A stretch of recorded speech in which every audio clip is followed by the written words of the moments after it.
just give me a sec, guys. Just gonna check if my stuff is 100% good. So guys, before I actually start this video, first off, probably after, let's see, probably, think, let me just check my shift schedule. So tomorrow I'm doing, well, basically today I'm doing a 6 till 10 PM.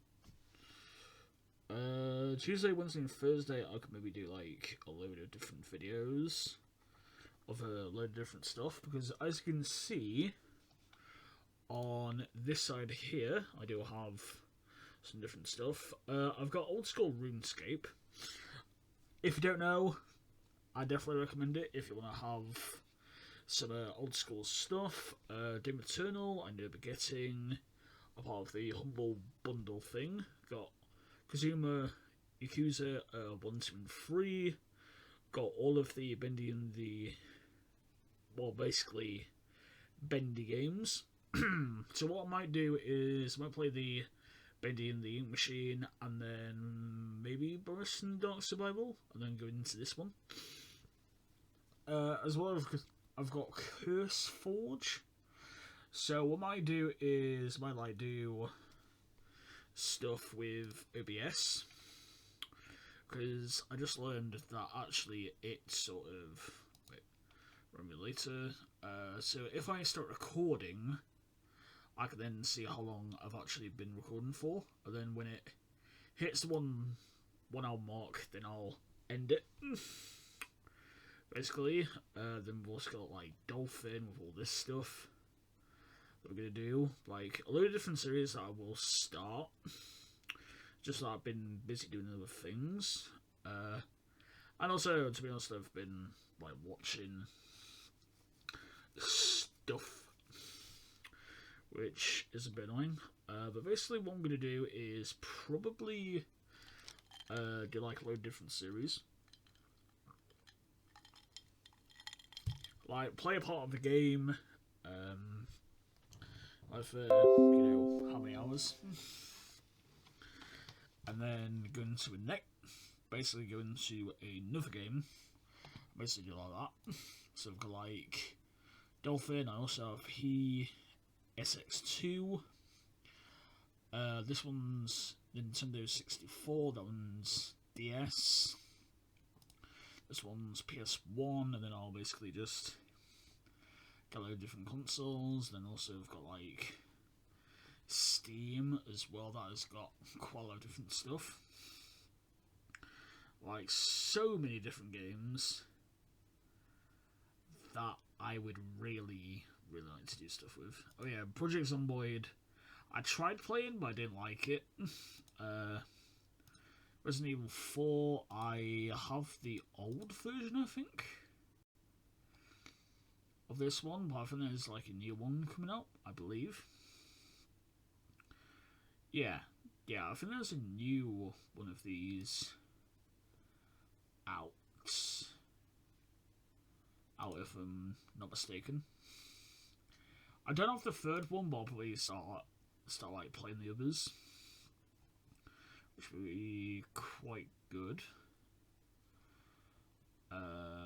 So yeah, wait, Resident Evil Reverse, what the hell? Oh, that is stupid. That is stupid right off the bat. Resident Evil Reverse is basically just a multiplayer shoot thing. That's so bad. It's literally the characters against each other as well.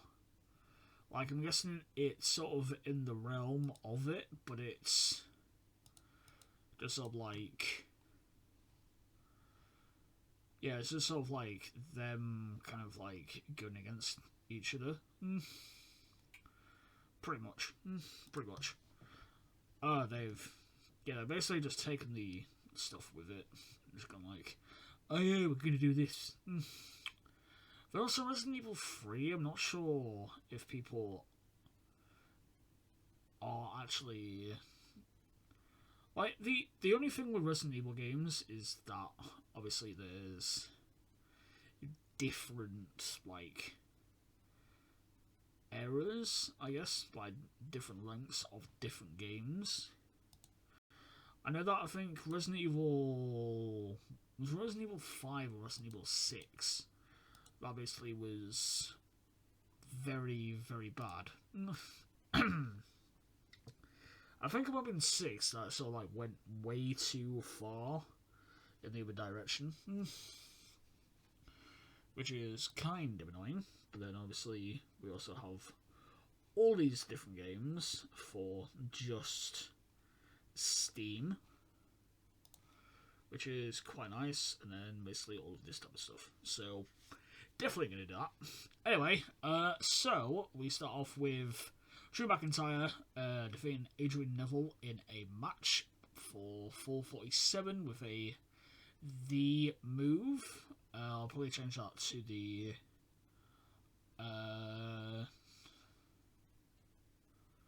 is it the Future Shock DDT? Or am I getting that confused with someone else? Let's check. Drew McIntyre finisher. Is it actually called the Drew Isn't his DDT finisher? I don't know. I don't know, but I'm thinking it's definitely something like the Future Shock DDT. I'm thinking. Basically, Adrian Neville is obviously down in our developmental. Basically, if I haven't already explained it, it's been like, God, it's been quite a while since I did the last one of these. But basically, I'm going to occasionally bring in NXT wrestlers on borrow, and basically see how they are, if they're quite good, like Adrian Neville looks to be, then maybe they could be on the main show. But just on the pre-show. So this is technically heat, I would probably say. Next up, we have Alex Roddy defeating Goldust. Goldust is back in the WWE, but annoyingly around this time because of IRL stuff. Goldust is quite bad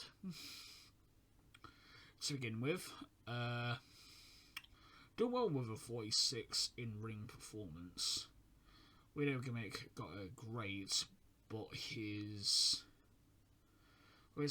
in extremely poor form, because if you've seen Black Rain, he is just wow. Well, which is bad as well, because like Goldust around this time, like Dustin Rhodes was Black Rain, and it was all types of terrible. I'm happy that he dropped that gimmick.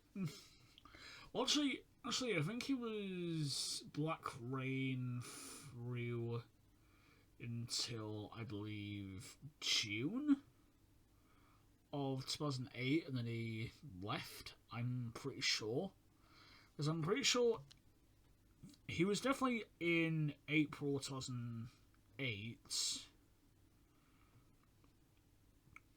And then I think May or June he left, if I'm not mistaken. And then I'm pretty sure they started with the main event Mafia stuff, and then obviously a load of people left, and then a load of people came in for that. Which actually, I'm thinking about maybe doing a WWE 2001, I think, thing. And then probably, so I'm gonna burp real quick. Later. And There may be a TNA 2008 and 2002 as well, like seeing the differences between those two.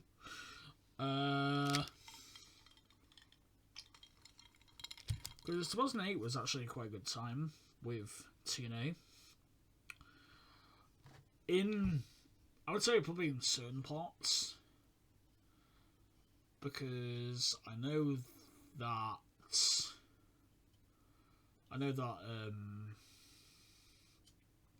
there's some blunders all throughout TNA's career. But like, if you do the main event Mafia versus Frontline stuff, I'm probably going to change a bit of that. Perhaps.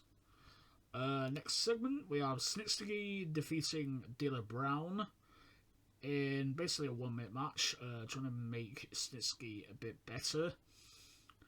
Dealer Brown, I think, is recognisable, but I'm just basically having him job out to people. Then we have La Resistance defeating the Usos. Ronan Dupree defeated Jey Uso with a bonsoir. Basically just a tag match that lost heat, which is a bit annoying. Then we have a 10-way women's match. Well, Divas match. Ooh, actually gained heat, that's quite good. AJ Lee seemed off the game, that's a little bit annoying. And so did Ivory. That's a bit annoying. Then we have Big Daddy Viscera defeating Val Venus. Basically, I decided to make him Big Daddy Viscera, like combining the two characters and blah blah blah. Val Venus basically just being a jobber now. Then we have a one-on-one match for the European title on the pre-show, where Lance Storm defeats Dave Taylor in 6-12. I need to take them two off managing each other. Next pre-show match, we have a team of Jesse Dalton and Kofi Kingston defeating the Highlanders. Basically just to give Kofi Kingston a bit of a push on the pre-show, and then obviously the McMasters have great chemistry and also got a tag team specialist bonus as well. Then we going with the start of the show. Basically is kind of like with the Raw openings, where like starts with like the whole stuff, and then basically all eight participants in a little thing are basically on the stage. Couldn't really put Eric Bischoff in there, but basically he sort of announces that all 8 of these competitors will face off in one-on-one matches, with the winners of the end will basically, the people that win the most of all of them. So let's say John Cena won all of his, he basically gets to decide the three match between these three, which is John Cena, Randy Orton, and Jeff Hardy. So Kane, Umaga, and Chris Jericho, I think I might put in a IC 4-way. Matt Hardy, not really sure what to do with him. Big Show, not really sure what to do with him. Actually, I think Matt Hardy's in the Money in the Bank. And then Big Show doesn't really have anything to do. But I'm going to put Kane, Umaga, and Jericho in a 4-way. Someone else. Big Show, I think I might do a pre-show battle royal, and the winner of that basically gets a guaranteed title shot to whatever title they want. So I'll probably do that. At 70, which is actually very good. The WWE Championship lost heat. How? Right, then we go in our opening contest of the evening. Beth Phoenix makes defense number 4 of her Women's Championship by defeating Candice Michelle, Layla, and Maria Kanellis. Not sure really what to do with the women at WrestleMania, but hopefully do something with them. Maybe put them on the pre-show for both of their matches. Then we have the Great Khali, basically hyping him up. Basically just not really a part of the show, but just sort of like still hyping him up, you know, for the future. Then we have our Money in the Bank qualifying match, where Santa Marilla actually wins against John Morrison, who is John Morrison, basically a kind of, I would say, non-assigned wrestler to any brand. Because obviously I wanted to have him on ECW, but then also SmackDown. And I need someone to face Santa Marella, so now John Morrison wrestling on Raw. Sadly, does not qualify for the Money in the Bank. I think one of the things I might do is either on one of the screens, what I'm going to do for WrestleMania and who the Money in the Bank people are. So basically it's just going to be 18 wrestlers that qualify, and then sort of off camera while I'm doing the WrestleMania stuff, I'm going to actually sort of like decide who I want in each one, if that makes sense. Hopefully that makes sense. Not really sure though. Santa Marella and John Morrison have pretty good chemistry. Okay, that's a new one that I didn't actually see. Then we have RVD and Cody Rhodes. First off against Shelton Benjamin and William Regal. RVD defeated William Regal with a 5-star frog splash up in the feud between these two, but sadly lost heat, which is a little bit annoying. Then we have Eric Bischoff announcing that because of the 8-person thing, the Hardys have been vacated of the World Tag Team titles, which is a little bit annoying for them. Then we go into our first of the qualifying things for a 4-way at WrestleMania. Carlito and Chris Masters defeating the Stampede Bulldogs in a tag match to be the first team in there. Then we have basically Jonathan Coachman and Eric Bischoff just talking about tonight's Raw. Probably should have put that like near the start, but oh well. Then we have Shawn Michaels versus Ric Flair. Ric Flair is definitely quite bad, so I can only do a 6-minute match with him before he actually sort of like died due to exhaustion. And that sort of goes in with his in-ring performance of 52. That is bad. Then they have great chemistry in their matches, just having like a thing. Post-match, basically Ric Flair keeps winning up on Shawn Michaels. Shawn Michaels basically comes back, and then Eric Bischoff will make a match for next week, which will be hopefully a cage modern. Or should I do that off camera? I think I might actually do it off camera, all the pre-show stuff, so I don't like spoil it. But basically that. So I definitely need to do a pre-show thing for that. Then we have our first of our sort of like main show stuff. So like near the end of the show, Jeff Hardy defeating Big Show with a Swanton Bomb. Basically, Big Show not particularly in great shape. So basically his performances are sort of lacking in areas. So that's why he's got a 10-25 right now. Then we have Kane being defeated by Chris Jericho in another one of them. So basically, Chris Jericho makes defense number 2 of his IC title. So Jericho's up 1, and so is Jeff Hardy. So it is Randy Orton who defeats Matt Hardy. That match had a 62. That's not bad at all. Basically just to sort of do all that stuff. So Randy Orton also 1 up in his stuff. And then the main event, John Cena defeats Umaga in a 13:58. John Cena seemed off his game. That's a little bit annoying.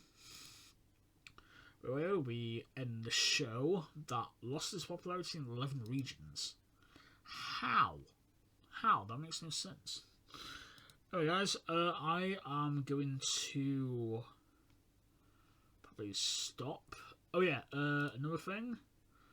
I have got Chris Hero and Claudio Castagnoli in our thing. In our developmental. Anything here that looks good. Oh yeah, it's Tozawa Juku, Stoke Ichikawa and Sake Awasa, I think. Skater and Super Shane Long defeated New Hazard with Cyberkong and BB Hulk. Wow.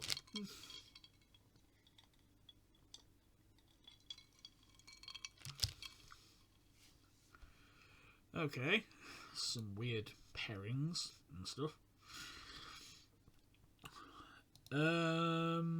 Let's see. So in terms of storylines, for Raw, this one is still hot with a 67. This one is a 41, though it is doing better than it normally does. That's mainly the reason why I do these. It's basically still like trying up the popularity with this stuff. However, it went from a 42 to 43, which is not bad. Then we have Raw, which had a 50, which isn't that great. Then we have our probably hottest one on Raw, which is a 73. 67, well, 69 for that, 56 for that, and then 58 for this one. So Sansa Morella is in there. So now we have Chavo Guerrero, CM Punk, Matt Hardy, and Sansa Morella. I don't actually know how the hell I do this. How I actually make this go. Unless I have to put in Advance's storyline, I think. I think it might be that. Yeah. I don't know. So, next up is ECW Hardcore TV. Not really much here. Oh crap. Matt Hardy is maybe going to leave if I don't give him a good enough thing. 1 year, 30%, boom. Hope anyone else tries to go for that. Kazuchika Okada is with NXT, but is also with New Japan. Basically, just put him in there just to do some stuff.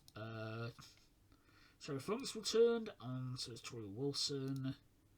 USA's annoyed with that. What's USA's popularity thing? 63. What was ours?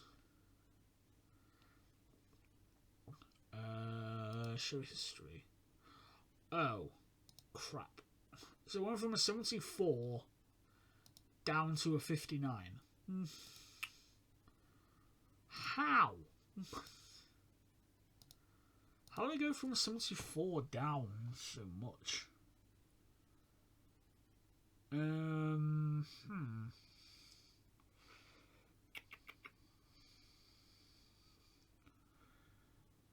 Right, well, I definitely need to... I definitely need to try and do something with that. Wow. Yeah, I agree. The show was shit. The show was literally bad. Why is Ronchin Singh annoyed? Oh, he got left off SmackDown. Okay. And I can't have everyone on the show. Mahadi, I definitely need to keep. He will be a very good star for us. Oh no, it's the fucking Vince McMahon stuff again. Where they're like, oh yeah, but I want it to be this much. That's why I hate those. And then also because Vince owns it, where you can also get fired, which is also the other annoying thing. No one's really changed there. Franchise players still quite good. Next big things, hot prospects. It's all the talk. Oh yeah, Steve Austin, still waiting for him to come back. Showstoppers, running generals.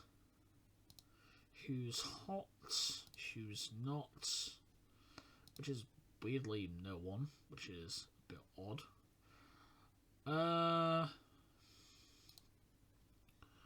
And then these are our current people that are out. So Go Kim will come back in 6 days, and so will Kenny Dykstra.